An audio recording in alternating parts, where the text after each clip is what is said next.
ازيك يا حريف؟ قصتنا اليوم عن زين الدين زيدان. الاسم زين الدين يزيد زيدان. الميلاد 23 يونيو 1972، يعني دلوقتي عمره 52 سنة. محل الإقامة مارسيليا في فرنسا. دلوقتي هو يقيم ويعيش في مدريد في أسبانيا. الجنسية فرنسي، الديانة مسلم. لعب مركز وسط مهاجم. طوله متر 85 سنتي. الأولاد إنزو زيدان، لوكا زيدان، سيو زيدان. مسيرة الشباب لعب 1986 لحد 1990 مع كان.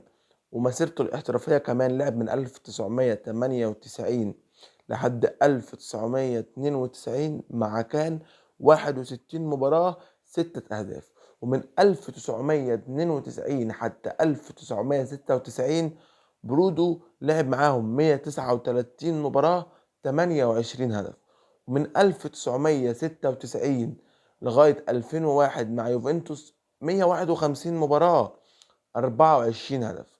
ومن 2001 ل 2006 المسيرة الأعظم مع ريال مدريد 155 مباراة، 37 هدف. يبقى مجموع مبارياته 506 مباراة، 9 95 هدف. المنتخب الوطني منتخب فرنسا لعب معاه من 1994 لغاية 2006 108 مباراة، 31 هدف.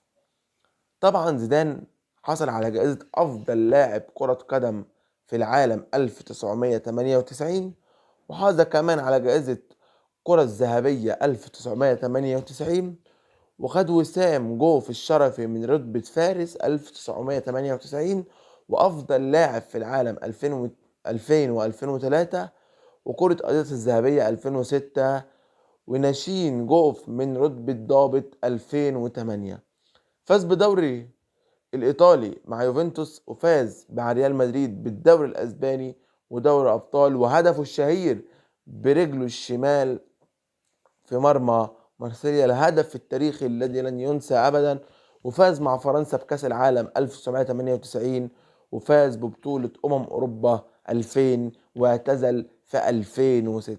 زيدان مسيرة طويلة عريقة. كمان لما اعتزل راح للتدريب، راح لفريقه العظيم ريال مدريد من 2013 لحد 2014 ريال مدريد كمساعد، ومن 2014 لحد 2016 ريال مدريد كاسيتا برضو كمدير فني. ومن 2016 طبعا ل 2018 ريال مدريد فريق اول.